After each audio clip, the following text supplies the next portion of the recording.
Halo, story time waktu iPhone gue dimaling sama teman sendiri. Terserah kalau ini nggak rame, gue juga bakal tetap cerita sampai habis karena menurut gue ini bisa jadi pelajaran untuk kalian semua, jangan terlalu percaya sama teman sendiri. Jadi waktu itu ceritanya gue tuh lagi nginap di salah satu kosan temen gue, tapi itu bukan temen kuliah, kayak temen dari daerah yang sama gitu. Karena gue kan sama-sama anak rantau, jadi lumayan deket waktu itu. Terus singkat cerita, udah kita ngobrol-ngobrol, ketawa-ketawa, makan malam. Nah, kita pada tidur dong. Dan posisi HP gue itu selalu ada di sebelah gue. Nah, pas gue bangun tidur, pengen sholat subuh, ternyata HP gue hilang beserta chargernya. Disitulah dramanya baru dimulai. Nah, si mantan temen gue ini, sebut aja namanya Mawar, bikin drama seolah-olah kosannya itu dibobol sama maling. Terus keadaan kamarnya itu bener-bener berantakan banget, semua baju-baju dikeluarin dari lemari dan dia pura-pura kehilangan dompet. Jadi si Mawar ini bikin dramanya seolah-olah pintu kamarnya itu gak dikunci dan maling masuk, ngebobolin kosan dia, terus ngeberantakin semua barang-barang dia. Tapi gue kan gak bodoh kan ya.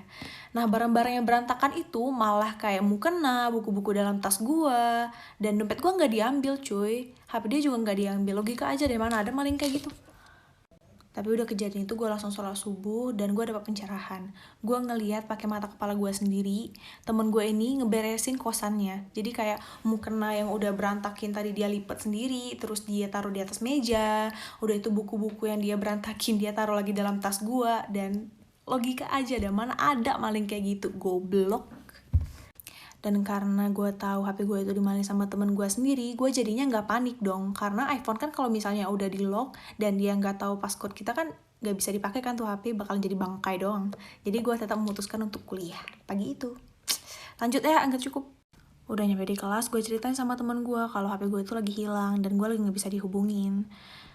Untungnya gue masih ada iPhone 6 gue dulu dan bisa gue pakai untuk sementara karena HP gue itu ada di dia sekitar 3 hari. Tapi selama 3 hari itu gue gak pernah lost kontak sama si Mawar. Gue seolah-olah percaya kalau kamar dia itu dibobol sama maling. Dan HP gue hilang diambil sama si maling itu. Tapi selama 3 hari itu gue bener-bener selalu ngechat dia terus. Lu gimana hari ini makan apa? Kan ATM lu lagi hilang, dompet lu lagi hilang. Kayak gitu-gitulah pokoknya. Dan gue sempat cerita juga kalau gue tuh mau dibeliin HP baru. Biar dia tuh kayak seneng gitu loh. Kayak gue ini percaya sama dramanya dia. Terus setelah 3 hari dari kejadian itu, gue sama temen gue dan adiknya pacar gue pergi ke kosannya si Mawar lagi untuk ngecek di kosannya dia itu ada HP gue apa enggak. Dan gue menemukan dompet yang katanya tadi hilang ada di lantai. Part 4. Jadi pas gue naik tangga kosannya dia itu, pintu dia tuh gak ketutup kan, kebuka. Dan dompet yang katanya hilang diambil sama maling itu tadi ada di dekat pintu, jadi dia gak bisa bohong lagi sama gue. Tapi dia malah bilang kalau malingnya itu ngebalikin dompetnya dia jam 12 malam. Dan akhirnya setelah gue sama temen gue itu nyalahin dia dan bilang kayak mungkin lah mana ada maling kayak gitu, akhirnya dia ngaku dan minta maaf ke gue sambil nangis-nangis. Terus gue kayak yang ya udah, dia udah minta maaf ke gue dan gue mau HP gue balik. Katanya HP gue itu udah dibuang ke tong sampah. Kenapa dibuang di tong sampah? Karena waktu itu gue nakut-nakutin dia kan. Kalau iPhone itu sebenarnya bisa di-track loh kalau misalnya sekalinya dihidupin, nanti bakal langsung tersambung sama akunnya adik gue dan bla bla bla. Gue takutin kayak gitulah kan, karena dia juga bego, nggak ngerti iPhone. Gue kira tong sampah deket kan ya. Taunya ini tempat pembuangan sampah. Ini gue lagi nyari HP gue yang katanya dibuang di tong sampah. Bodohnya gue malah ikutan nyari. Oke, lanjut part 5. Ada sekitar setengah jam gue nyari di tempat pembuangan sampah itu. Dan itu bener-bener panas banget, jam 12 siang, mana bau lagi. Kan gue nyamperin Mawar tadi bertiga sama adiknya pacar gue dan teman sekelas gue. Nah teman sekelas gue ini pinter banget, dia marahin lagi si Mawar dan bilang ke gue kalau Fra, lo bawa gak sih materai 6.000 kemarin? Kebetulan banget gue itu pengen ikut lomba dan gue lagi bawa materai 6.000 buat bikin surat pernyataan.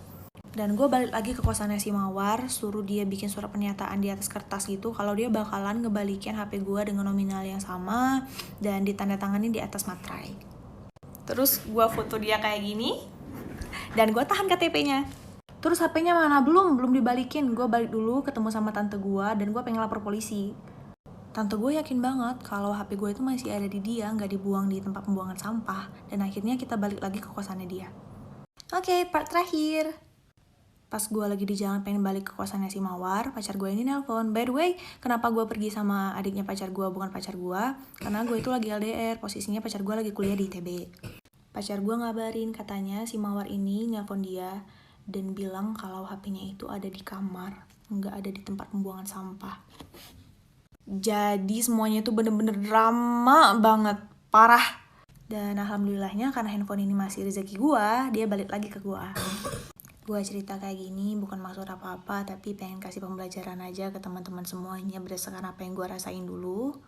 Untuk hati-hati, apalagi kalau misalnya lu punya kebiasaan naruh HP di atas meja, naruh tas dalam keadaan terbuka, itu maling bisa dari mana aja.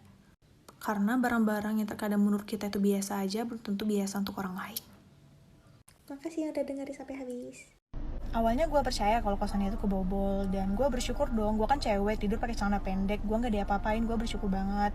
Nah udah gue doa, gue tuh ngeliat temen gue ini ngeberesin kamarnya, jadi kan gue jadi tahu tuh tata letak barang-barang itu gimana. Barang A seharusnya di sana, barang B seharusnya di sana.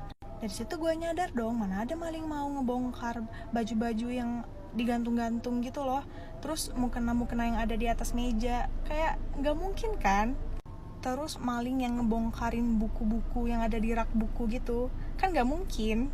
Dari situ gue mikir, berarti ini orang ngebongkarin kamarnya sendiri gitu. Dan yang paling mencurigakan, dompet gue itu kebuka dan gak diambil.